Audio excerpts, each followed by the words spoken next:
पवन 52 साल के हैं, पटना के रहने वाले हैं। उन्हें डायबिटीज़ और हाई ब्लड प्रेशर की दिक्कत है, इसलिए समय समय पर उनके कुछ टेस्ट होते रहते हैं।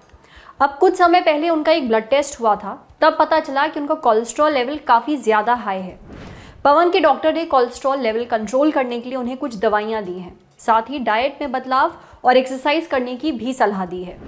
वो बताते हैं कि डॉक्टर साहब का कहना है कि अगर कोलेस्ट्रॉल लेवल कंट्रोल में नहीं आता है तो उनकी नसों में ब्लॉकेज आ सकता है, हार्ट अटैक और दिल से जुड़ी बीमारियां हो सकती हैं। अब पवन चाहते हैं कि हम कोलेस्ट्रॉल पर एक एपिसोड बनाएं। ये क्या होता है, इसकी मात्रा शरीर में क्यों बढ़ जाती है, इससे क्या नुकसान होता है, ये सारी जानकारी लोगों को दें।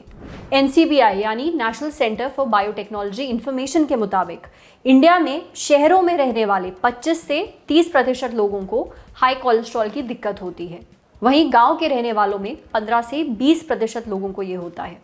डेक्कन क्रॉनिकल में छपी खबर के मुताबिक हिंदुस्तान में हर साल लगभग 20 लाख लोगों को हार्ट अटैक पड़ता है और हार्ट अटैक पड़ने की सबसे बड़ी वजह हाई कोलेस्ट्रॉल होती है। तो सबसे पहले डॉक्टर से समझ लेते हैं कि कोलेस्ट्रॉल आखिर होता क्या है और किन कारणों से ये बढ़ता है। तो कोलेस्ट्रॉल जो है बॉडी में एक नॉर्मली पाए जाने वाला एक केमिकल है। जैसे हमारे बॉडी में कार्बोहाइड्रेट्स, प्रोटीन्स, फैट्स, इस 3 तरह के न्यूट्रिएंट्स होते हैं और विटामिन्स होते हैं। अब जो फैट्स होते हैं उनका एक टाइप होता है जिसे कोलेस्ट्रॉल कहते हैं। बॉडी में जो चर्बी रहती है वो एक ऑर्गन से, एक अवयव से दूसरे अवयव में लेके जाने का जो काम है ये कोलेस्ट्रॉल के रूप में होता है। अब ये कोलेस्ट्रॉल की मात्रा अगर नॉर्मल से ज़्यादा हो तो ये नसों को चोकअप कर सकते हैं, जिसमें सबसे इम्पॉर्टेंट हमारी हार्ट की नसें होती है, हृदय की नसें होती है, और ये हार्ट संबंधित प्रॉब्लम क्रिएट कर सकते हैं। सो हाई कोलेस्ट्रॉल ऐसा है कि जो नॉर्मल बॉडी के लेवल्स होते हैं, अगर कोलेस्ट्रॉल की मात्रा उससे ज़्यादा हो तो हम इसे हाई कोलेस्ट्रॉल कहते हैं। अब कोलेस्ट्रॉल्स के भी काफ़ी टाइप होते हैं, जैसे LDL कोलेस्ट्रॉल, जिसे कि बुरा कोलेस्ट्रॉल माना जाता है, और इसका लेवल अगर 100 से ज़्यादा है, स्पेशली उन पेशेंट्स में जिनको ब्लड प्रेशर और डायबिटीज़ है, तो इनको हार्ट का प्रॉब्लम होने की चांसेस ज़्यादा होती है।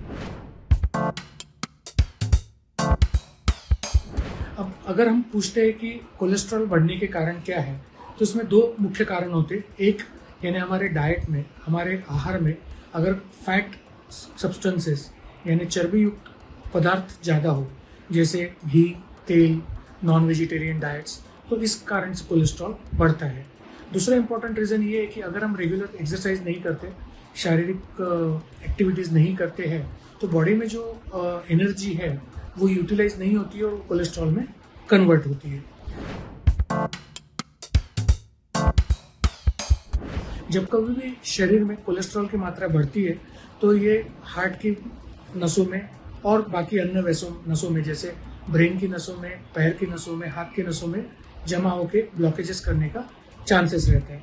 इस कारण से हम हरदम ट्राई करते हैं कि नेचुरली एक्सरसाइज, डाइट पे कंट्रोल करके, और अगर ना हो सके तो मेडिसिन से इन कोलेस्ट्रॉल्स को नॉर्मलाइज करना चाहिए। मेरा अनुरोध रहेगा कि जो कोई भी 40 से ज़्यादा उम्र है, या जिस पेशेंट को ब्लड प्रेशर, डायबिटीज़ या पहले हार्ट का प्रॉब्लम है, ऐसे पेशेंट्स ने एटलीस्ट 6 महीने में एक बार अपना खाली पेट कोलेस्ट्रॉल का टेस्ट यानी लिपिड प्रोफाइल करवाना चाहिए और अपने डॉक्टर से परामर्श करना चाहिए। अगर कोलेस्ट्रॉल हाई है तो उसको मेडिसिन से काफ़ी अच्छी तरह से कंट्रोल किया जा सकता है। मेडिसिन के अलावा हमें रेगुलर एक्सरसाइज करना होगा, 30 से 35 मिनट डेली, और खाने पीने में तेल, घी, नॉन वेजिटेरियन डाइट को कम करना होगा, और फल और फ्रूट को बढ़ाना होगा, फल और कच्चे सलाद को, ताकि इससे कोलेस्ट्रॉल नॉर्मल रहे। कोलेस्ट्रॉल शरीर में पाए जाने वाला एक तरह का फैट होता है जो ज़रूरी भी है, पर अगर इसकी मात्रा ज़रूरत से ज़्यादा बढ़ जाती है तो ये आपकी सेहत के लिए खतरा है। इसलिए डॉक्टर साहब ने जो बचाव की टिप्स बताई हैं उन्हें ज़रूर फॉलो करिए।